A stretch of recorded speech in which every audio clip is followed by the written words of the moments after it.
Pak Adi, malam ini saya mau ngobrol tentang hipnoterapi khususnya ya. Khususnya juga ada hipnosis nanti yang barangkali bisa disinggung terkait dengan hal tersebut.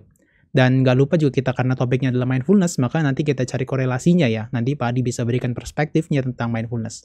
Tapi pertama-tama Pak Adi, kita kan sudah bicara dapat dua sesi ya. Saya pikir sudah banyak yang membahas tentang kehidupannya Pak Adi, sampai juga pembelajarannya Pak Adi. Tapi satu hal yang barangkali mungkin belum ditanyakan oleh orang lain, khususnya adalah tentang AWGI ya Pak Adi ya.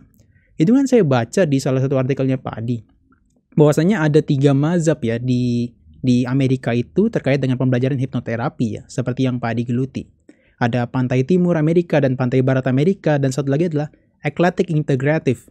Nah saya tanya kenapa ya AWGI itu justru memilih yang ketiga, eclectic integrative, alasannya apa, kemudian kenapa bisa memilih satu dari 3 yang tadi. Terima kasih. Pak Adi mungkin bisa jelaskan sebagai yang pertama. Oke, terima kasih Samanera. Jadi teman-teman selamat malam ya. Salam sehat, bahagia semuanya. Jadi begini, di Amerika ini ada 2 mazhab atau aliran hipnoterapi. Yang pantai timur itu berbasis sugesti, sementara yang pantai barat Amerika ini berbasis hipnoanalisis. Saya belajar keduanya.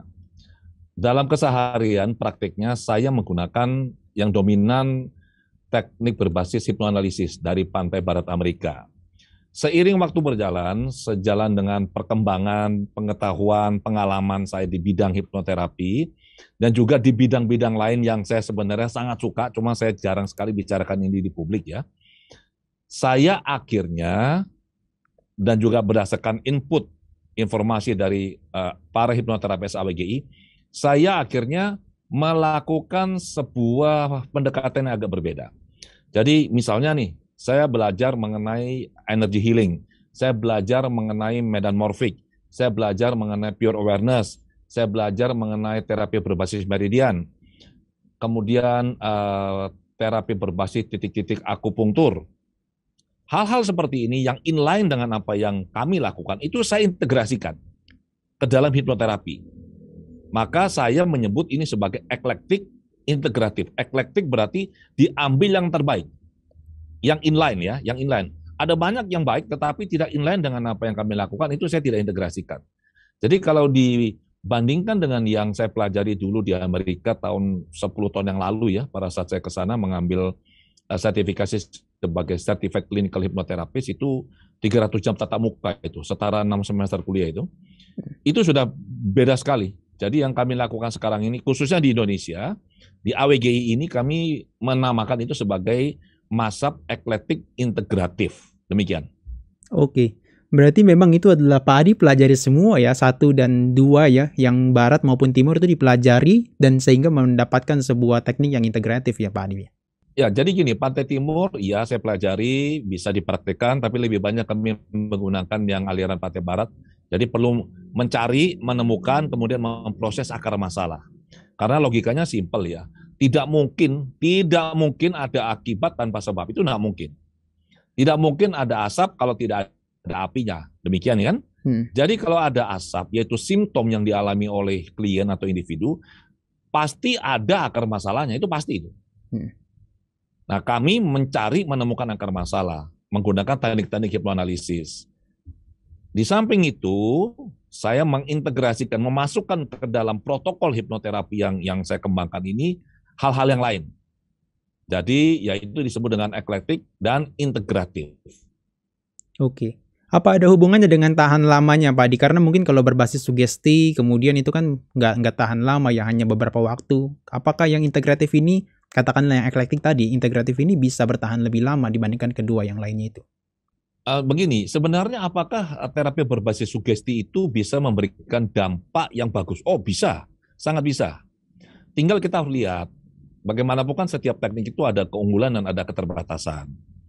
Nah, teknik-teknik yang berbasis sugesti ini selain lebih ringkas, lebih cepat proses terapinya, lebih mudah dilakukan ya, ini bisa memberikan dampak. Akan tetapi ada kelemahan. Dalam banyak kasus yang tidak, dan saya ajarkan kepada para peserta, saya bilang bahwa kalau kita memberikan sugesti, kita harus menarget ego personality yang memang bermasalah. Karena kebanyakan orang kan tidak. Bawah sadar ini bisa dipandang sebagai satu unit, satu kesatuan utuh, atau dipandang sebagai suatu sistem yang di dalamnya ada banyak sub-subsistem. Nah, kalau kita memandang dia sebagai satu unit utuh yang biasa dilakukan dalam terapi sugesti, maka ya klien setelah rileks langsung dikasih sugesti. Jadi ditembak nih bawah sadarnya dengan sugesti tertentu. Tapi tidak sesederhana itu. Dalam praktiknya, seringkali yang terjadi adalah sasaran tembak ini tidak akurat, tidak mengenai ego personality yang memang bermasalah. Sehingga ibaratnya kita memberikan obat kepada orang yang salah. Ya tidak berdampak. Nah, di salah satu sesi latihan induksi, sekarang ini peserta sedang praktek di rumah masing-masing, ada satu peserta yang memberikan sugesti, misalkan money magnet atau magnet uang dan keberuntungan. Pada saat dia memberikan sugesti, ini setelah selesai prosesnya ya, klien ini menyampaikan begini, tadi waktu Anda sugesti saya, itu ada suara dalam pikiran saya bilang, oh nggak benar ini, nggak bisa ini, aku nggak seperti ini, nggak benar ini. Jadi ada keraguan dan ada suara yang menolak. Ya, yang menolak ini siapa? Yang menolak ini adalah bagian dirinya dia yang lain. Jadi kalau sudah bertemu kondisi seperti ini, sugesti tidak akan efektif. Oke. Kita harus menggunakan cara lain. Nah, daripada saya menghabiskan waktu banyak untuk mengurusi klien yang sudah disugesti, kemudian kambuh lagi, sugesti lagi, kambuh lagi, akhirnya saya memutuskan saya tidak menggunakan teknik sugesti. Apapun kondisinya, saya cari akar masalahnya, saya selesaikan. Dan hasilnya, dampaknya itu bisa bertahan jauh lebih lama. Oke. Hipnoterapi itu akar masalahnya semacam apa yang digali di hipnoterapi? Jadi begini, proses munculnya sebuah simptom ini kan tidak tiba-tiba. Jadi itu pasti melalui suatu kondisi tertentu. Satu contoh ya, misalnya ya, seorang orang dewasa misalkan yang katakanlah takut dengan kondisi, katakanlah contohnya ini. Misalkan ini, bicara di depan umum, bicara di publik.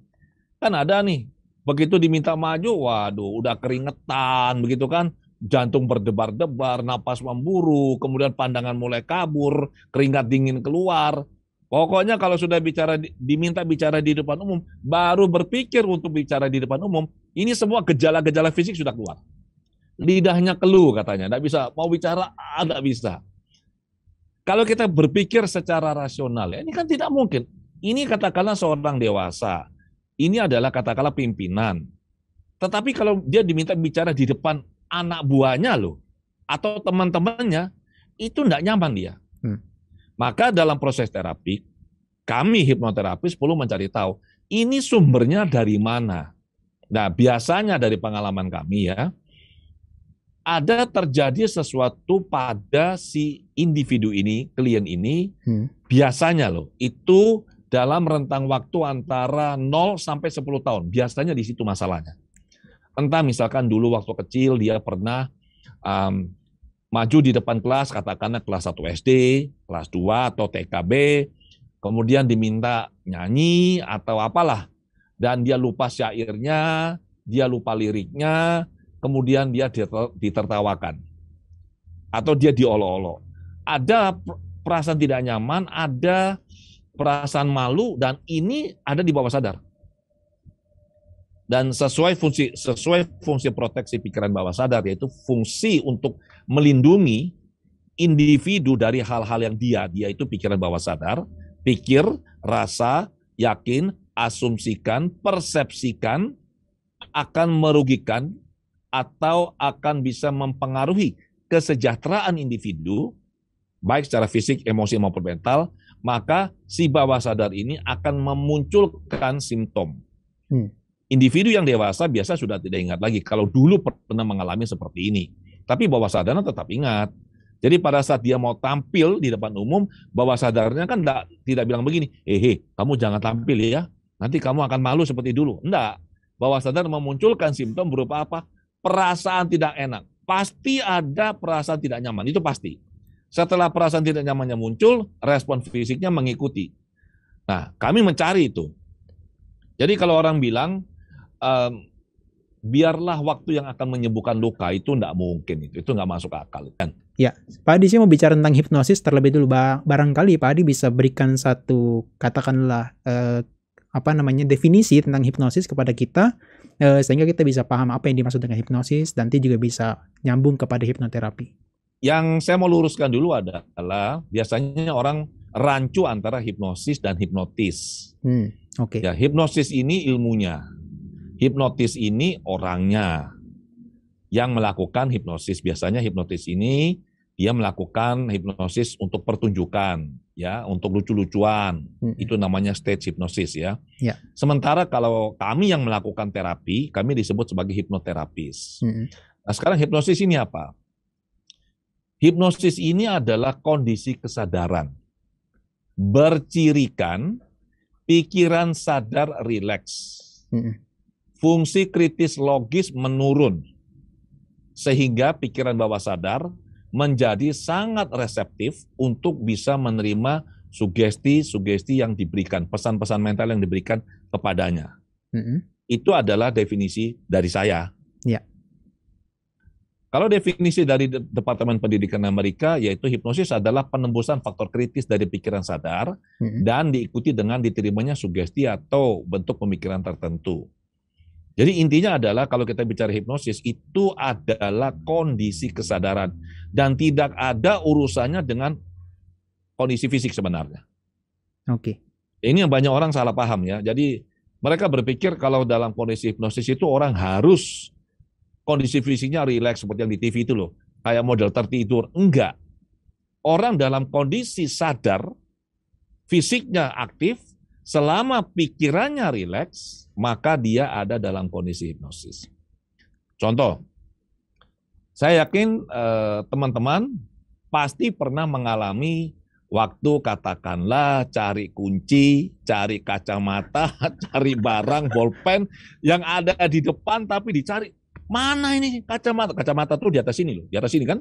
Dia cari, mana kacamata saya coba? Itu, dan atau kunci itu ada di depan, dicari tidak ketemu. Bayangkan, badannya aktif loh, nyari-nyari, tapi pikirannya tuh begitu rileks, dia masuk ke kondisi yang sangat dalam. Itu kalau cari barang tidak jumpa, itu kalau di skala kedalaman Adi Gunawan Hypnotic Depth Scale dari 0 sampai 40, ya, itu ada di skala 29. Wow, lumayan tinggi, dalam ya? Sekali, lumayan dalam ya? Sekali. Sangat dalam itu. Atau ada lagi yang ini, yang katakanlah lagi fokus kerja begitu, ya, kemudian dia texting, dipanggil temannya nggak dengar. Nah, itu juga masuk sangat dalam. Atau yang lebih dalam lagi adalah yang ini, yang mandi. Ayo, pernah nggak teman-teman ini mandi, ya? Terus tiba-tiba dilihat, loh ini kok di lututnya ada luka, ya ada berat begitu, kemudian sudah mengering lukanya, atau di betis, atau di mana. Yang tadinya pada saat terkena itu, kita nggak sadar. Fisik kita aktif. Nah, kalau sampai kita bisa mengalami luka dan kita nggak sadar, itu level 35 loh, 33, 35 itu. Dalam banget, terjadi anestesis spontan di tubuh. Nah, itu contoh kondisi orang sadar, tapi dia dalam kondisi hipnosis. Nah, bedanya, publik ini kan karena teman-teman tidak belajar, jadi pengalaman ini dialami secara spontan. Sementara kami yang belajar, kami mengerti kedalamannya, kami mengerti cara menuntun klien ini masuk ke kondisi yang sama seperti ini. Di kelas saya demokan itu. Kemarin di kelas saya kan tunjukkan skala kedalaman ini. Dan saya harus buktikan dong, benar nggak skala yang saya buat ini seperti yang saya katakan. Jadi ada salah satu peserta, seorang wanita, saya suruh ke depan, kemudian saya menuntun atas izin dia, saya menuntun dia masuk kondisi pikiran yang sangat rileks, kondisi hipnosis yang sangat dalam. Dia duduk di kursi, kemudian tanpa saya apa-apakan, duduk di kursi rileks, saya angkat tangannya begini, tangannya diam tidak turun, tidak saya sugesti loh, saya cuma angkat tangannya cek begini. Kakinya saya angkat, tangannya saya angkat dua, jadi begini, tangannya kaku, kakinya kiri dan kanan saya angkat, kakinya dua-dua kaku. Jadi kaki kiri, kaki kanan, tangan kiri, tangan kanan, semuanya begini kaku, tanpa sugesti. Itu adalah kondisi katatonia, level 35. Wow. Kemudian ada lagi saya bilang bahwa begitu dia buka mata, dia melihat saya sebagai bintang film Jepang, siapa nama saya kok ingatnya Kiatsu ya, Kiatsu kan makanan. Siapa ada namanya saya lupa itu ya. Jadi dia bilang ganteng banget dan dia melihat saya persis bintang film itu. Wah, matanya berbinar-binar begitu. Kemudian saya bilang ya sudah kalau begitu sekarang teman-teman Anda ini saya bilang tutup mata. Setelah ini Anda buka mata, teman-teman di sini semuanya sudah pulang, sudah nggak ada lagi di kelas ya, sisa Anda dan saya berdua. Dia buka mata, dia bingung. Loh, teman-teman pada kemana ini? Jadi fisiknya ini tetap aktif, tetapi kesadarannya ini bisa turun sedemikian rupa dan mengalami fenomena-fenomena mental. Dan ini asik banget ini. Oke. Pak Adi, saya mau tahu itu tentang sampai level 40 itu emang ada klasifikasinya ya? Maksudnya di 1 sampai 10, kemudian 11 sampai 20 itu apa ada klasifikasinya? Apa memang interpretasi dari Pak Adi sendiri yang dari skalanya itu? Nah, jadi begini, ada skala kedalaman trans, itu ada banyak. Saya ada tulis itu di artikel di website saya di adiwegunawan.com. Ada banyak skala itu, dan saya mempelajari itu semua. Jadi di tahun 2010, bulan September kalau nggak salah itu ya, September atau Oktober itu, saya menghabiskan waktu sekitar hampir 2 minggu itu untuk mendalami satu demi satu. Jadi ada yang skala kedalamannya 1 sampai 10, ada yang 1 sampai 30, ada yang sampai 50, ada yang cuma 13, dan fenomenanya macam-macam. Saya perlu mempelajari, memetakan, kemudian saya mengintegrasikan ini menjadi sebuah skala kedalaman baru, ditambah dengan pengalaman-pengalaman saya pribadi. Salah satunya adalah pengalaman saya menuntun seorang klien untuk masuk ke kondisi yang sangat dalam, sehingga kondisi meditatif, sehingga dia bisa katanya jumpa dengan nimitta. Nah, ini menarik. Jadi dulu ini seorang klien datang cari saya, dia bilang, Pak, saya beberapa tahun lalu, dia bilang, sekitar 12 tahun yang lalu, saya pernah ikut meditasi di sebuah retreat meditasi.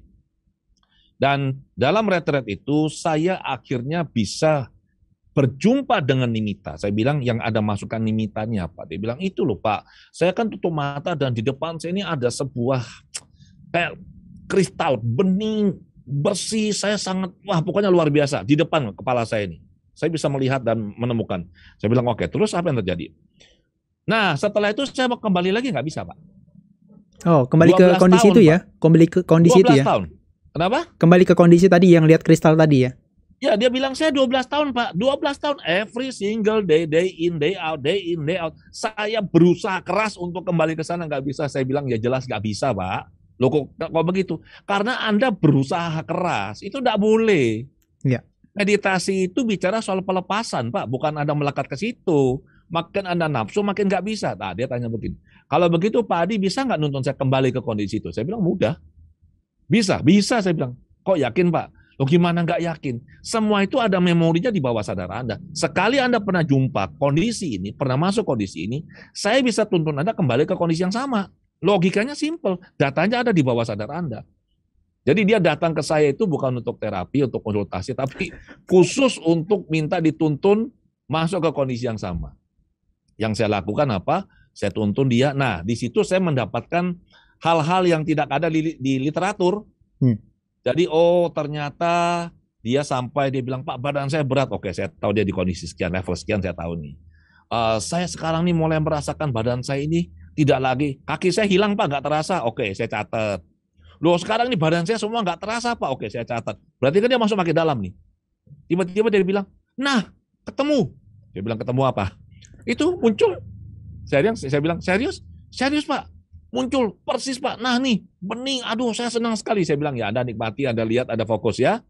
Setelah berapa saat saya bilang, saya berikan shortcut. Jadi saya pasangi jangkar, anchor, supaya nanti dia bisa balik lagi kalau dia di rumah. Saya pasangi jangkar, dan setelahnya itu dia bisa lakukan. Jadi berikutnya kalau mau masuk ke kondisi yang sedemikian dalam, dia cukup mengaktifkan jangkarnya. Jangkarnya simpel. Saya bilang kalau Anda satukan 3 jari Anda seperti ini, Anda niatkan, boom, Anda langsung masuk. Setelah selesai dia keluar, nah, saya tangani anak buahnya dia, manajernya dia, itu saya terapi. Nah, setelah saya terapi manajernya, saya jumpa dia lagi, dia bilang, Pak, tadi waktu Bapak terapi manajer saya coba apa? Ya saya coba jangkarnya Pak, jangan-jangan kalau ada Bapak bekerja, kalau nggak ada Bapak nggak bekerja kan, saya kan nggak mau rugi, dia bilang. Saya bilang, gimana? Betul, Pak. Begitu saya niatkan, saya satukan 3 jari saya tutup mata saya, saya langsung masuk dan langsung keluar nimitanya. Saya bilang, Bapak tinggal lanjutkan, Pak. Ya, fokus, dan saya bilang saran saya, Anda perlu cari guru meditasi yang bagus loh. Karena ini sudah tahap yang cukup advance menurut saya. Anda tidak bisa sembarangan nih. Harus cari guru meditasi yang bagus. Demikian. Di kondisi itu udah level kedalamannya ke berapa, Pak? 30 ke atas atau gimana? Nah, itu saya gini, kalau di level 30 pada skala kedalaman yang saya susun, itu orang akan melihat cahaya biru, ungu, hijau, begitu kan? Nanti kalau semakin fokus kan dia akan berubah menjadi putih kan? Nah, semakin fokus kan nanti dia mulai menjadi bening kan, benar kan? Ya. Dan akhirnya mengkristal, seperti kayak berlian begitu. Nah, itu kedalaman yang sangat dalam. Kalau dia cuma melihat cahaya itu di level 30 pada skala kedalaman yang saya susun. Nah, saya akhirnya berdasar pengalaman seperti gini, saya mengintegrasikan itu ke dalam skala kedalaman yang saya susun. Jadi skala kedalaman yang saya susun ini selain saya mengacu pada skala kedalaman yang sudah ada di literatur, ditambah lagi pengalaman praktek. Jadi kan pada saat saya praktek, klien bisa cerita, jadi saya bisa tahu kira-kira dia ada di mana, ya. Ini adalah sebuah penyusunan berdasarkan fenomena, pikiran dan fisik.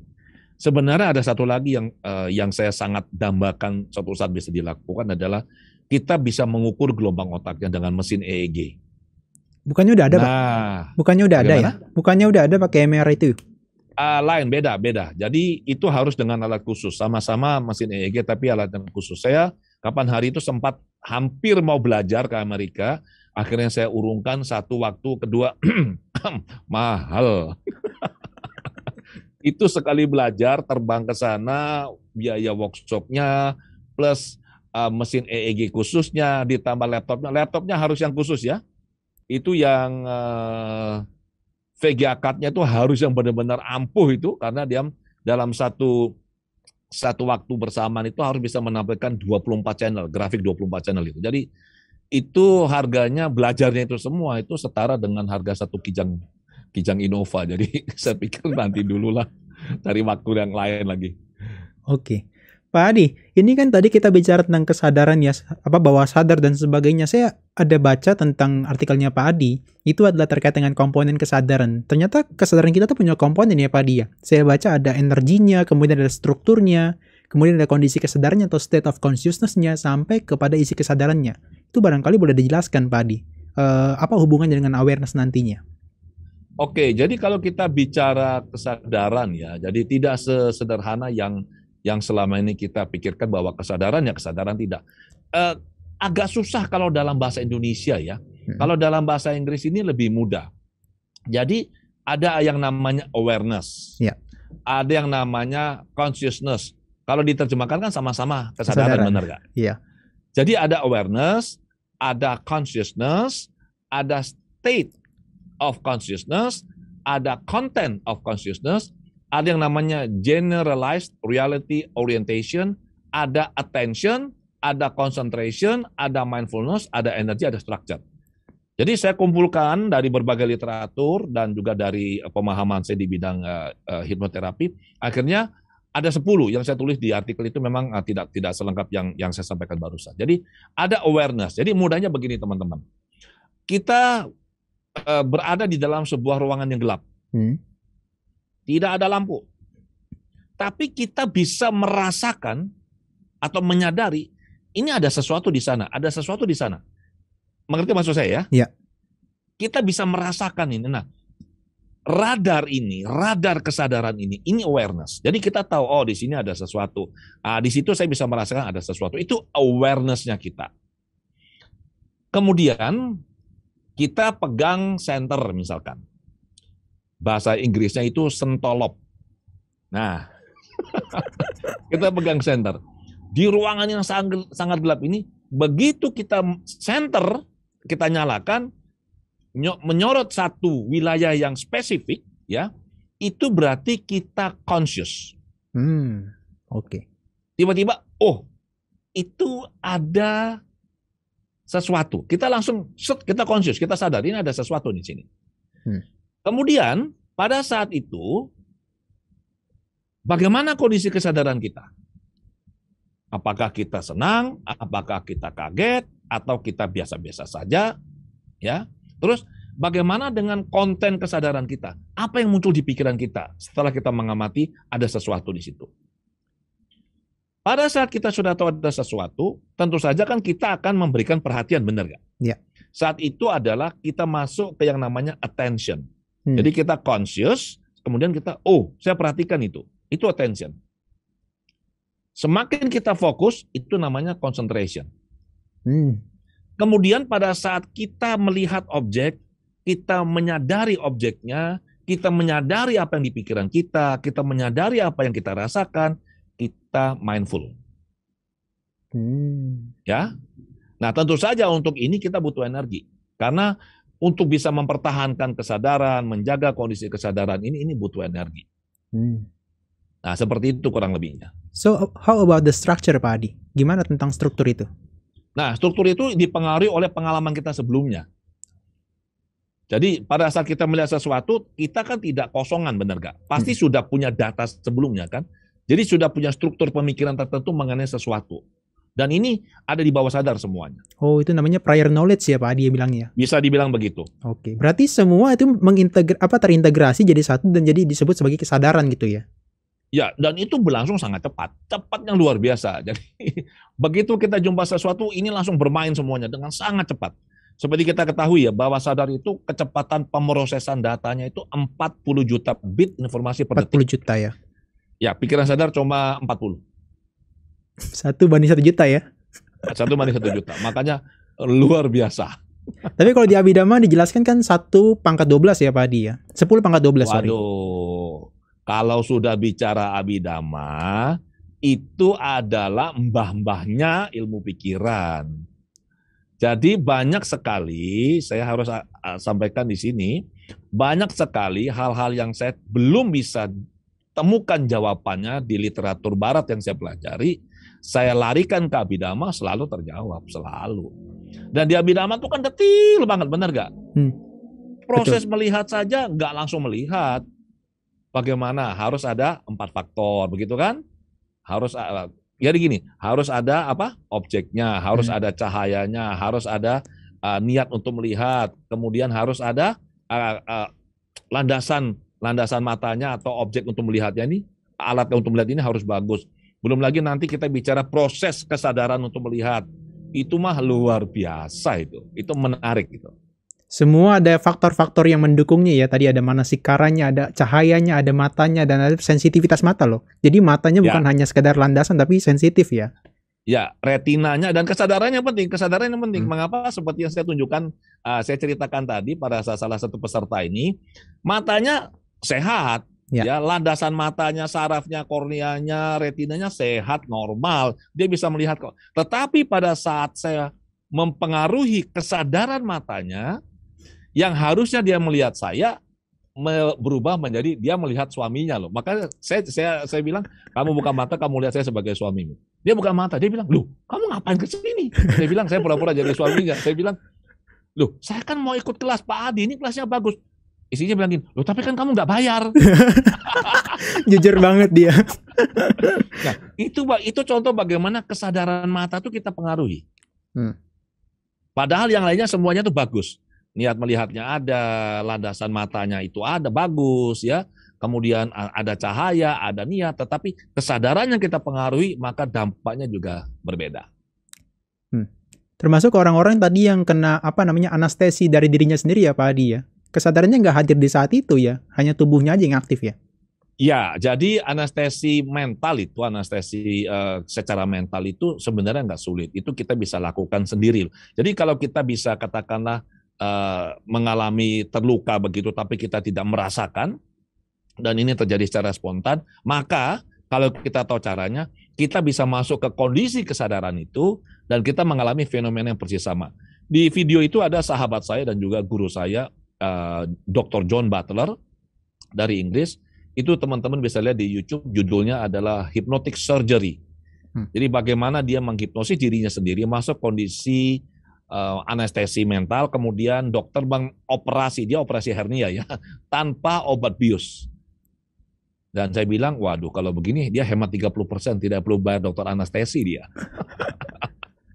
Dan hebatnya lagi adalah selesai dioperasi tetap nggak sakit. Ditanya sama orang, loh kok bisa kamu selesai dioperasi masih nggak sakit? Dia bilang ya terserah saya. Ini anestesinya mau sampai kapan? Kan bisa saya perintahkan mau 1 hari lagi, 2 hari lagi baru selesai kan bisa dia bilang. Jadi itu tergantung perintahnya kepikiran bawah sadar. Wow. Itu masuk dalam konteksnya parahipnosis ya Pak Adi? Atau swahipnosis? Swahipnosis, dia menghipnosis dirinya sendiri. Kalau yang terjadi pada orang pada umumnya di rumah sakit itu adalah parahipnosis. Jadi hipnosis yang muncul, kondisi hipnosis yang muncul itu karena obat. Oh, oke. Seperti itu.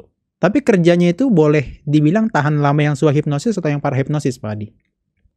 Kalau parahipnosis ini adalah kondisi hipnosis kan karena obat. Selama obat itu kan obat kan ada masa kerjanya tuh ada waktu paruhnya kan, selesai dia naik, dia peak, kemudian kan dia turun tuh. Nah, kalau masa kerja obatnya selesai, ya efek ke kitanya selesai. Sementara kalau di swahipnosis itu bergantung seberapa terampil orang itu melakukan hipnosis kepada dirinya sendiri. Kalau dia terampil, wah itu bisa kapan saja. Satu cerita ini, di Bali saya punya murid ada beberapa murid saya di Bali ya. Ada 2 yang saya ingin sampaikan di sini. Itu yang namanya Agus Wirajaya. Oh ya, isi. Ya, itu yang mengajar scientific self hypnosis, dan istrinya Connie Widya yang juga mengajar The Connie Method. Jadi The Connie Method itu adalah bagaimana program untuk membantu wanita yang sedang hamil, menjalani proses kehamilan, kemudian sampai melahirkan, kemudian sampai punya anak, itu nyaman, enak, dan segala macam, lewat pengetahuan mengenai hipnosis dan pikiran. Agus dan Connie karena terbiasa melatih diri mereka, itu kapan hari waktu Connie ikut pelatihan saya di Surabaya, saya bilang, Connie, coba Connie masuk ke kondisi S-Daily. Ya, kondisi S-Daily itu kondisi yang mati rasa seluruh badan. Ayo Connie masuk. Sementara Pak Adi dia diam, set masuk. Saya bilang kalau sudah anggukkan kepala. Dia anggukkan kepala. Kemudian saya cubit. Ya sebenarnya saya kepingin mencubit paha sebenarnya. Ya, kalau dia pakai celana panjang, cuma kan ini istrinya orang kan, nggak boleh saya. Jadi karena paha itu paling itu bahasa itu sensitif itu. Sensitif. Bukan sensitif, sensitif ya. Akhirnya saya cubit ini lengan sebelah dalam sini. Ini kan sakit sekali, ini nggak mungkin bisa bohong ini. Ya. Saya cubit, wajahnya sama sekali tidak bergerak. Wow. Biasanya kalau dicubit sakit orang bisa bertahan, tapi matanya kan biasa kan agak begini-begini kan. Agak bahasa Perancisnya tuh merecing begitu kan. Nah, itu sama sekali tidak rasa. Sedemikian cepatnya Connie masuk. Ya karena dia pengajar, dia ngajar wanita-wanita, ibu-ibu hamil itu masuk kondisi S-Daily, masuk kondisi mati rasa seluruh tubuh, kemudian diprogram untuk melahirkan tanpa rasa sakit ya. Kemudian Agus juga sama. Agus di kelasnya self hypnosis itu bisa menunjukkan bagaimana dia masuk kondisi yang sangat deep, kemudian apakah itu saya lupa apa, kayak semacam kayak clipper gitu untuk jepit itu, alat kedokteran itu dijepitkan ke sininya, sama sekali tidak ada rasa sakit.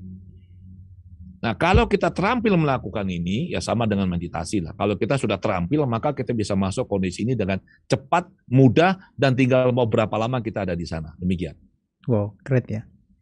Itu swahipnosis dan swaterapi ya Pak Adi sebetulnya ya.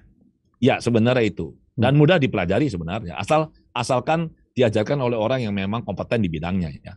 Saya sangat rekomen kelasnya Agus Wirajaya self hypnosis itu, bagus banget itu. Karena saya sudah ikut. Oh gitu. Padahal muridnya Pak Adi ya. Ya, saya gurunya dia. Tapi untuk self hypnosis Agus mengembangkan lebih lanjut sehingga ada banyak hal yang dia lebih paham daripada saya. Jadi saya ikut kelasnya bayar penuh loh, gak ada diskon itu. Nanti balas dendamnya di kelasnya Pak Adi ya. Ya, itu dia.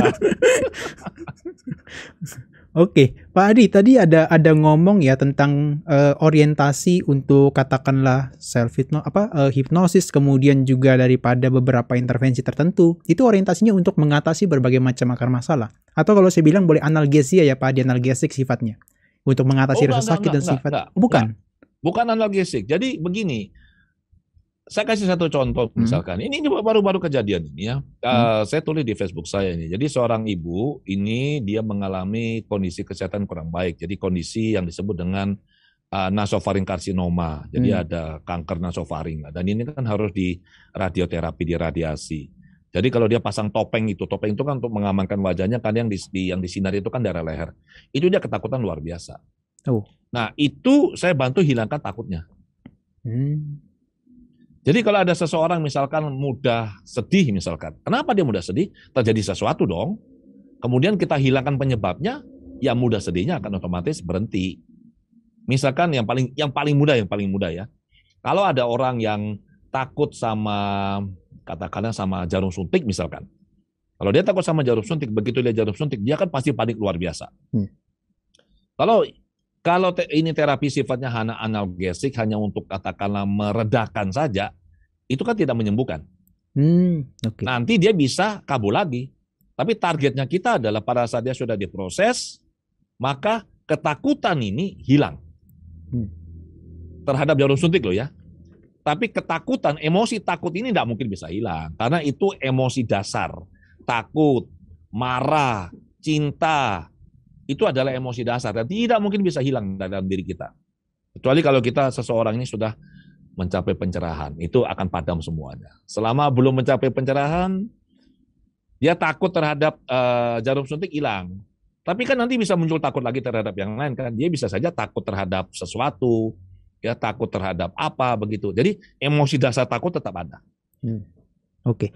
Tapi maksud saya juga kalau misalnya orang-orang yang di luar sana dengan intervensi meditasi atau mindfulness itu, apa bedanya Pak Adi? Hipnosis dengan mindfulness itu? Kalau orientasinya untuk menyembuhkan rasa sakit secara fisik maupun yang emosional atau katakanlah mental. Wah, ini keren pertanyaannya ini, serius ya. Apakah dengan meditasi kita bisa mengatasi masalah yang berhubungan dengan emosi atau fisik? Jawabannya sangat bisa. Bedanya, kalau hipnoterapi ya, klien ini dituntun oleh si terapisnya. Ya. Ya, jadi ingat ya, bukan kita melakukan terapi kepada klien, tapi kita hanya menuntun, mengarahkan prosesnya. Oke, coba kamu lakukan ini, rasakan ini, coba maju ke sini, coba ini apa yang terjadi, kasih laporan ke kami. Nah, dia memberikan laporan, kami sarankan kamu lakukan ini, kamu lakukan itu. Hipnoterapis ini semacam sutradaranya lah. Nah, jadi dia akan menjalankan, mengikuti arahannya hipnoterapis. Sementara kalau meditasi, kalau hanya samatha, meditasi dengan meditasi konsentrasi, ini sifatnya tidak menyembuhkan, itu analgesik itu. Oh. Karena sifatnya menekan. Menekan ya? Ya, menekan. Karena begini, pikiran tidak bisa memikirkan lebih dari satu hal pada satu saat, tidak bisa. Pikiran hanya bisa memikirkan satu hal pada satu saat. Jadi misalkan ini ada satu anak, misalkan seorang wanita ini habis diputus pacar misalkan ya, remaja lah. Kemudian dia sedih-sedih, nangis-nangis, susah move on begitu kan. Pilihannya dua, mau lewat hipnoterapi atau mau lewat meditasi. Saya jelaskan dulu, misalkan lewat hipnoterapi. Nah, kita bisa menghilangkan emosinya atau kita bisa menghilangkan pacarnya. Jangan, menghilangkan emosinya. Nggak boleh menghilangkan pacarnya ya, mantan pacar. So, yang kita lakukan adalah kita menghilangkan emosinya. Tentu tidak hanya menghilangkan emosi, tapi kita juga bisa menggugah kesadarannya kan. Bahwa ini adalah sifatnya tidak permanen, ini anicca. Kalau kamu dulunya tidak kenal, kemudian kamu kenal, kemudian memadu kasih, kemudian pisah, itu adalah proses kehidupan yang tidak mungkin bisa dihindari. Kalaupun Anda menikah dengan dia, begitu ada tanda tangan surat nikah, itu sudah tanda tangan surat pisah. Bisa pisah karena cerai sebagai manusia atau dipisahkan oleh maut. Benar nggak? Ya, benar. Ya, atau apa? Dipisahkan oleh pengacara, kan begitu. Nah, kita bisa menghilangkan emosinya, bisa dengan the heart technique, bisa dengan hipnoterapi, dan bisa macam-macam.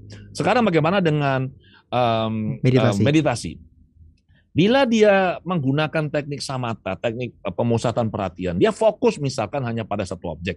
Kan ada 40 objek meditasi kan? Ya. Dia fokus nih. Wah, dia sampai sedih-sedih, tapi oke, saya bertekad ini. Duduk yang tenang, kemudian mulai fokus. Misalkan objek yang dia gunakan adalah objek napas misalkan. Anapanasati, dia pakai napas. Napas masuk, keluar, masuk, keluar. Pada saat dia bisa fokus pada napas ini, maka pikiran ke mantannya ini hilang kan? Ya. Seolah-olah. Ya, jadi pikiran ini nggak bisa muncul lagi karena ditekan. Karena pikirannya dia diberikan kesibukan untuk hanya fokus dan memikirkan napas. Si mantan ini lu jangan mikir. Iya. Yang terjadi adalah dia akan menjadi tenang. Hmm. Karena kalau pikiran yang terfokus itu akan membuat diri itu rileks, tenang, nyaman. Nah ini bagus. Karena dengan ketenangan ini dia punya bekal untuk bisa berpikir lebih jernih untuk mengatasi masalahnya dia.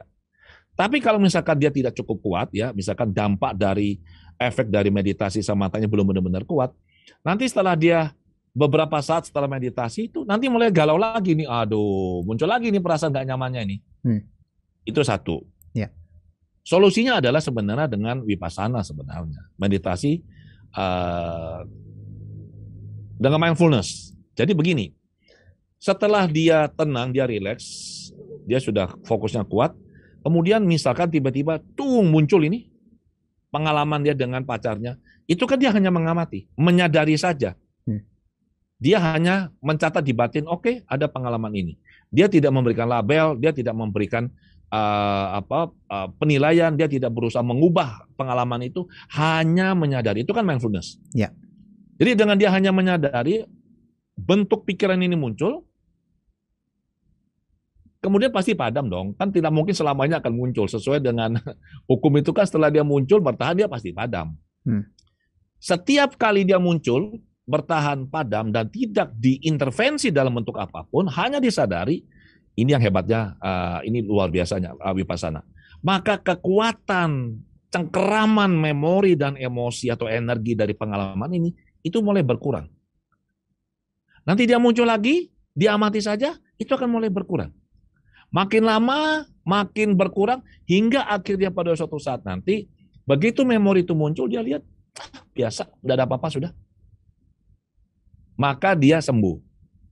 Ini akan sangat bagus apabila dia meningkatkan kesadaran, kebijaksanaan, ditambah lagi dia meditasi cinta kasih. Oke. Jadi dia katakanlah dia merasa si mantan itu melukai hatinya dia.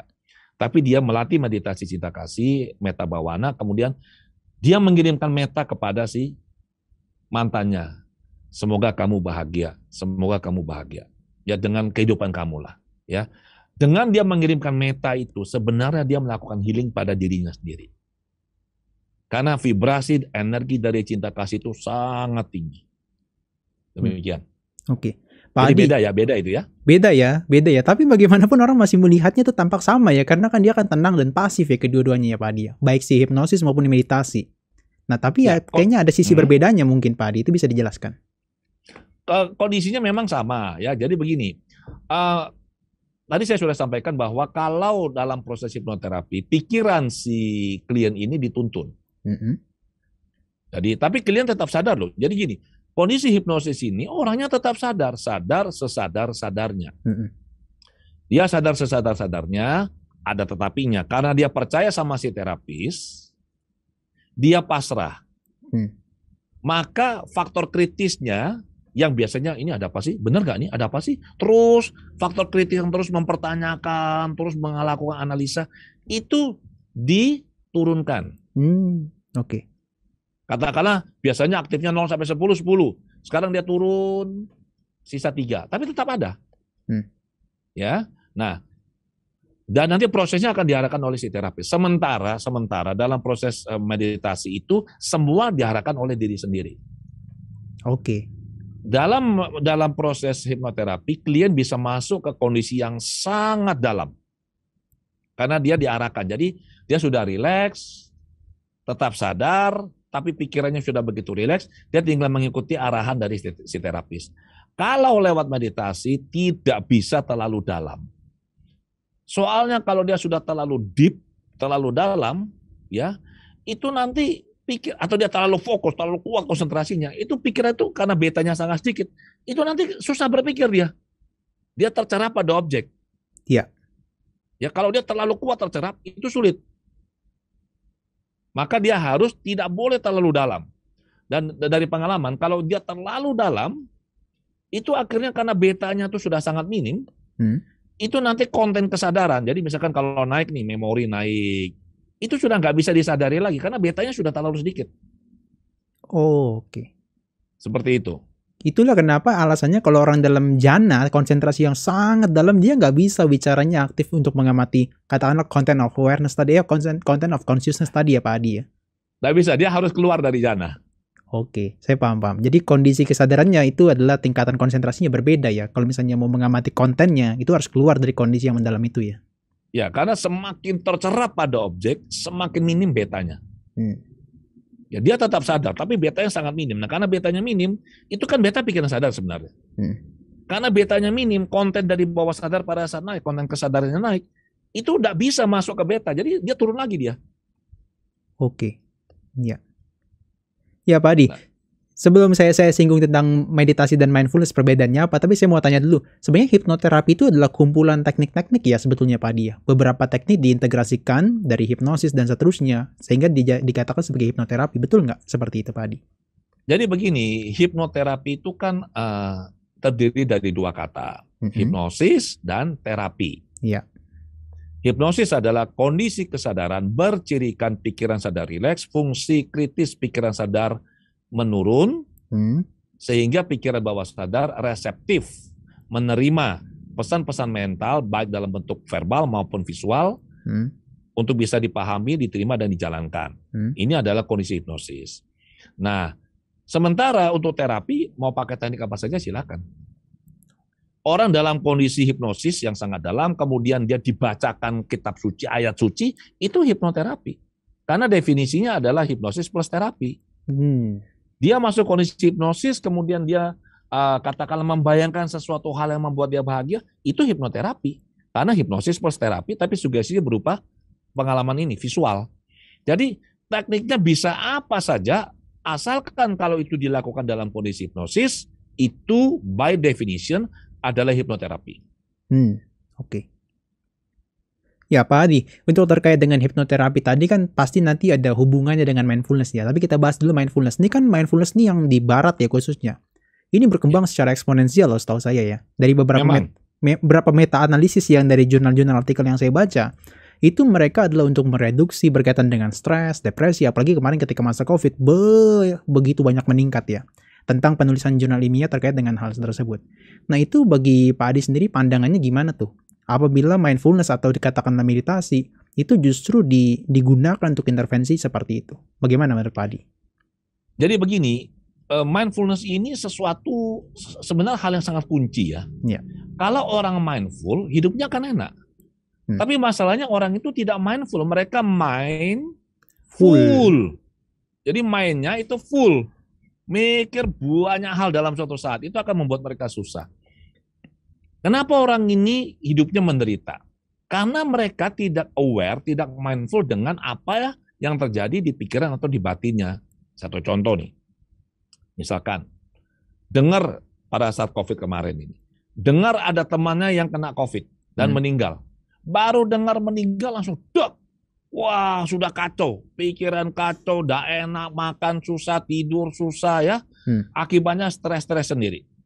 Mengapa seperti ini? Karena cara kerja pikiran yang sedemikian cepat ya, pikiran ini bekerja dengan sistem stimulus respon sebenarnya. Iya.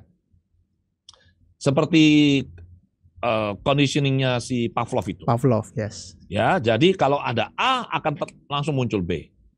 Tapi sebenarnya bukan A langsung muncul B. Dia dari A akan melewati sebuah proses, kemudian baru muncul B. Tapi proses ini di tengah-tengah itu ada di bawah sadar. Dan ini orang tidak aware. Maka yang terjadi adalah stimulus respon, aksi reaksi selalu begitu. Kalau kita bisa mindful itu kan kita aware. Kita mengembangkan kesadaran kita, dalam bahasa palingnya kan satinya kita. Kalau kita bisa melatih kesadaran kita, pengamatan kita menjadi tajam, pada saat sesuatu, begini, kalau satinya kita kuat, kalau katakanlah perhatian kita kuat, konsentrasi kita kuat ya, kemampuan mengamati kita kuat, maka begitu ada sesuatu kemampuan ini, sati ini akan bisa memperlambat derasnya arus informasi yang masuk. Karena sati itu akan membuat dia menjadi semacam kayak slow motion. Ada teman yang kena COVID dan meninggal. Enggak langsung langsung takut, enggak. Oh, disadari, oh ada teman saya yang kena COVID ini meninggal ya. Jadi dengan mindfulness-nya kita memotong set ini. Kalau ini akan ini. Kenapa? Karena kita memperlambat proses yang di tengah. Sehingga setelah ada kejadian, ada stimulus, oh teman saya meninggal ya karena COVID. Kita berpikir sebentar, kita hanya bilang ya semoga dia terlahir di alam bahagia. Kita menjadi tenang. Nah, kalau kita sering-sering lihat, selama ini kan kerjanya pikiran kita kan, kalau ada A dia pasti muncul B, kalau ada A dia muncul B. Kenapa? Karena di tengah-tengah ini ada proses yang kita tidak sadari. Sekarang kalau ada A, kita mikir dulu, baru nanti muncul B yang berbeda, atau dia jadi C. Kalau ini kita bisa lakukan berulang, maka ini menjadi namanya new normalnya kita. Sehingga kita memotong kebiasaan yang tidak baik ini lewat mindfulness. Berarti intervensinya ada di proses itu ya Pak, dia tengah-tengah antara S dan R ya, stimulus dan respons seperti itu. Yes, dan ini harus dilatih. Kalau nggak bisa. Iya. Tapi memang itu ada apa namanya, kredibilitasnya bisa dipertanggungjawabkan ya. Memang ada manfaatnya ya ke sana ya. Itu saya tadi berpikir saya akan share screen tapi enggak usah lah. Tadi sebelum kita jumpa ini kan tadi sore saya juga saya harus menyiapkan diri dong, karena ini yang nanya sama Nera juga menyiapkan diri dengan baik. Nanti ditanya susah-susah saya nggak bisa jawab. Tapi enggak, saya tadi melihat beberapa artikel jurnal mengenai dan ini dipublikasi di jurnal yang cukup bergengsi ya. Jadi bagaimana perubahan pada struktur otak bagi orang yang melakukan meditasi ya, vipassana, bagaimana imun sistemnya, bagaimana dengan kondisi emosinya ya, itu sangat bagus. Udah masuk saja ke scholar.google.com, ketik saja misalkan meditation and health atau meditation and cortical change. Itu akan keluar artikel yang sangat bagus itu. Ya, dan itu tidak bisa dipungkiri. Kenapa? Karena mereka melakukannya menggunakan mesin yang canggih-canggih loh. Untuk melihat fenomena yang terjadi. Berbeda dengan kondisi hipnosis. Kalau kondisi hipnosis kan si klien ini dia tetap sadar, tetapi dia mempercayakan prosesnya kepada si terapis. Dia akan menurunkan aktivitas fungsi kritisnya. Fungsi pemantauan benar nggak? Ya, fungsi pemantauan juga turun. Itu yang disebut dengan JRO itu, Generalized Reality Orientation itu akan turun. Karena dia merasa aman dan dia percaya dengan proses ini. Kalau dia tidak merasa aman dan tidak percaya, tidak mungkin dia bisa dihipnosis. Tidak mungkin. Pernah ada Pak Adi? Jadi, bagaimana? Pernah ada yang kayak gitu modelnya? Selama ketemu saya, nggak ada. Karena satu, mereka ketemu saya kan susah nih. Kedua, mereka punya masalah, mereka mau dibantu. Ketiga, mereka bayar. Kalau sudah jumpanya susah, masalahnya nggak terata, sudah sekian lama nggak terasasi, pakai bayar lagi. Terus kok tidak percaya, tuh ngapain jumpa terapis begitu loh? Iya kan? Nah, kalau kita meditasi, pikiran kita fokus, sangat kuat ya. Dan tapi begini, ada yang bilang begini, kalau orang yang kuat meditasi akan susah dihipnosis. Pernah dengar seperti ini, pernyataan ini? Pernah dengar. Bahkan itu saya pernah dengar orang yang dekat dengan saya itu ngomongnya begitu juga. Siapa bilang begitu? Oke, coba gimana Pak Adi? Saya mau dengar. Siapapun, kalau dia tidak mengizinkan dirinya dihipnosis, tidak akan pernah bisa dihipnosis. Nah, pertanyaannya sekarang adalah meditator ini mengizinkan atau tidak dirinya dituntun masuk kondisi hipnosis. Dia mengizinkan atau tidak dirinya untuk bisa menurunkan fungsi pengawasannya, GRO-nya tuh turun. Kalau dia mengizinkan, masuknya cepat sekali. Karena dia sudah terbiasa masuk kondisi yang deep kan. Ya. Tinggal yang tadi dia lakukan sendiri, sekarang dia dituntun. Walaupun memang dengan fenomena pikirannya fenomena mentalnya agak berbeda. Kalau dia meditasi, dia benar-benar fokus ini. Ya, fungsi pengawasannya sangat kuat. Sementara kalau dia masuk kondisi yang deep loh, ya. Sementara kalau dia dihipnosis, fungsi pengawasannya dia turunkan, dan dia juga masuk kondisi deep, seperti itu.